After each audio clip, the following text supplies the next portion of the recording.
যশোর জেলার কেশবপুর উপজেলাধীন অনুষ্ঠিত হচ্ছে জেলা প্রশাসকের তত্ত্বাবধানে মধুমেলা ২০২৫। মাইকেল মধুসূদন দত্তের ২০১তম জন্মদিন উপলক্ষে ওখানে প্রতি বছরের ন্যায় এবারও অনুষ্ঠিত হচ্ছে মধুমেলা ২০২৫। আর এই মধুমেলাকে কেন্দ্র করে ওখানে আজকে আসছেন বহুল আলোচিত কণ্ঠশিল্পী মনির খান।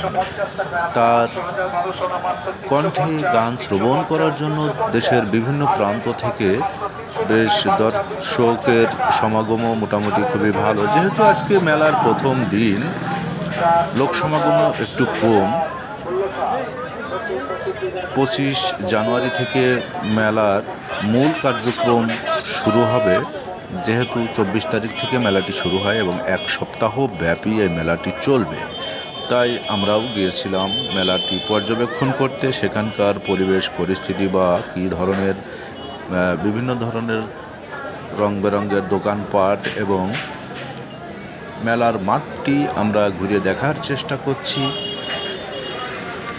এরপরে আমরা চলে যাব উন্মুক্ত গ্যালারি বা উন্মুক্ত মঞ্চ, যেখানে আলোচিত কণ্ঠশিল্পী মনির খান গান পরিবেশন করবে এবং আরও বিভিন্ন শিল্পীগণ ওখানে উপস্থিত আছে এবং গান শেষে ওখানে শুরু হবে যাত্রাপালা।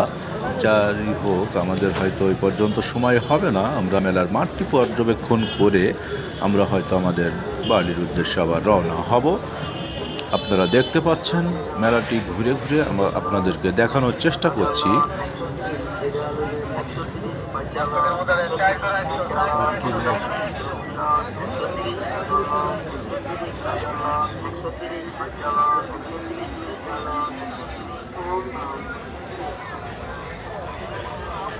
দেশের বিভিন্ন প্রান্ত থেকে ব্যবসায়িকরা তাদের পসরা সাজানোর চেষ্টা করেছে।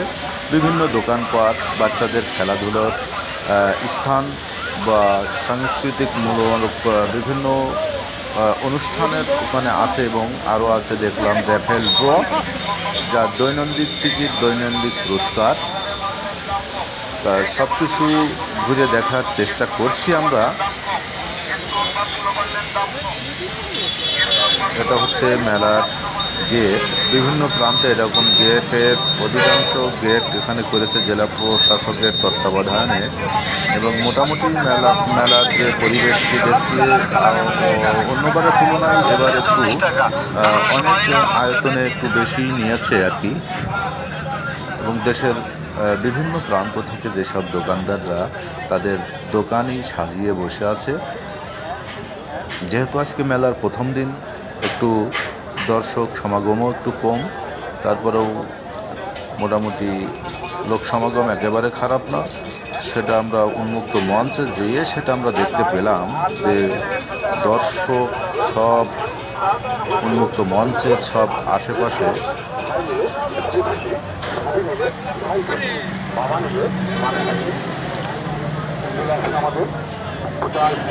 বিভিন্ন দোকানপাট, খাদ্য খাবারের, খেলাধুলার, সংসারের বিভিন্ন সাজানো গোছানো করার জন্য ফুলের স্টল, গেঞ্জি, সেট কোট, টাই, বিভিন্ন রকমের পসরা সাজিয়ে সবাই বসেছে ওখানে।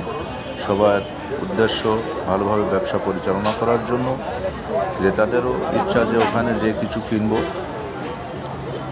আমরা একটু ঘুরে ঘুরে দেখার প্রথমে চেষ্টা করছি, এরিয়াটা আগে একটু ঘুরে দেখে নিই। পরবর্তীতে সময় সুযোগ হলে পুরোটাই দেখানোর চেষ্টা করব। যেহেতু সময় স্বল্পতার কারণে যেটুকু সময় পেয়েছি একটু ভিডিও করে দেখানোর চেষ্টা করছি। ধন্যবাদ, সবাই দেখতে থাকুন, চোখ রাখুন। আর সবাই আমার এই ফেসবুকটিকে ফলো দিয়ে রাখবেন। নতুন নতুন ভিডিও পেতে অবশ্যই লাইক দিতে ভুলবেন না।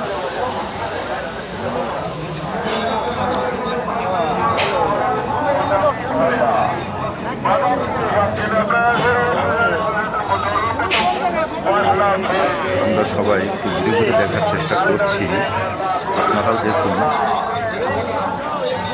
এক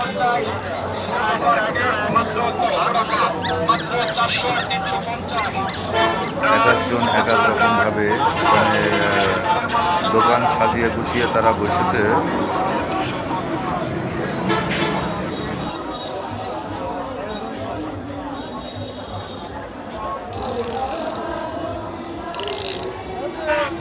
বিশাল এরিয়া নিয়ে এই মেলাটি অনুষ্ঠিত হয়। পুরো এরিয়াটি ঘুরে দেখানো আসলে সম্ভব না, কারণ অনেক সময়ের ব্যাপার এবং একটা ধৈর্যেরও ব্যাপার, যার জন্য প্রাথমিকভাবে এটা হচ্ছে মাইকেল মধুসূদন দত্তের যে দত্তবাড়ি ও জাদুঘর। এখানে আবার প্রবেশ মূল্য আছে, ওই যে চার্ট দেখতে পাচ্ছেন আপনারা, চার্ট দেওয়া আছে। বিভিন্ন শ্রেণী এখানে হচ্ছে মাইকেল মধুসূদন দত্তের বিভিন্ন আর কি তার সাবেক আমল থেকে তার জীবনের ইতিহাস আর কি এখানে উল্লেখিত করা আছে। আমরা পাশ দিয়ে যাওয়ার চেষ্টা করছি।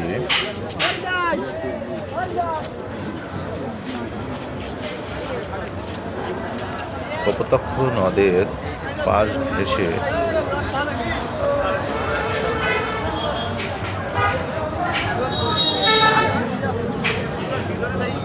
বিভিন্ন দোকানপাট আপনারা দেখতে পাচ্ছেন।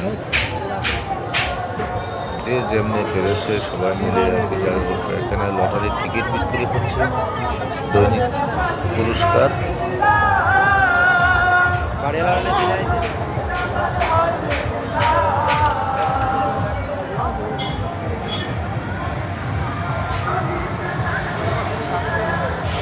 যাই হোক, আজকের মতন এখানেই শেষ করছি। ধন্যবাদ, সবাই ভালো থাকবেন।